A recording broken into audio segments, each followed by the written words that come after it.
அம்மா செய்யலாம். இன்னைக்கு கம்பங்கூழ் செய்யலாம். நான் வந்து ஒரு இந்த கப்பால் ஒரு கப்பு கம்பு எடுத்து கழுவிட்டு ஒரு 10 நிமிஷம் ஊற வச்சேன்.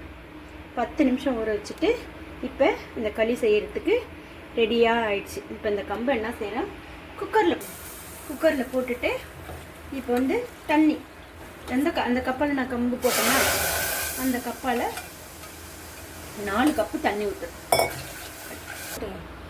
இதால் நம்ம போட்ட அந்த கப்பால் ஒரு கப்பு கம்பு போட்டோமா மிக்சியில் அரைச்சிக்கணும். ஒன்றும் பாதியமாக குறைன்னு அரைச்சிக்கிட்டு இதால் 4 கப்பு தண்ணி.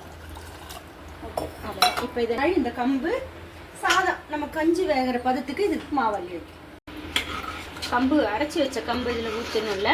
இப்போ நல்லா வெந்துச்சு, பார்த்துக்கோங்க, நல்லா வெந்துச்சு. இப்போ வந்து மாவு நம்ம இந்த கப்பால் ஒரு கப்பு கம்பு போட்டோம், 4 கப்பு தண்ணி வச்சோம். அப்போ இது ராகி மாவு 2 கப்பு வைக்கணும். அப்போ உனக்கு சரியாக இருக்கும் வேகிறதுக்கு. 2 கப்பு நம்ம மாவு வச்சுட்டு இதை கிண்டக்கூடாது, ஒன்றும் பண்ணக்கூடாது. அப்படியே ஒரு 5 நிமிஷத்துக்கு இதை மூடி வைக்கணும்.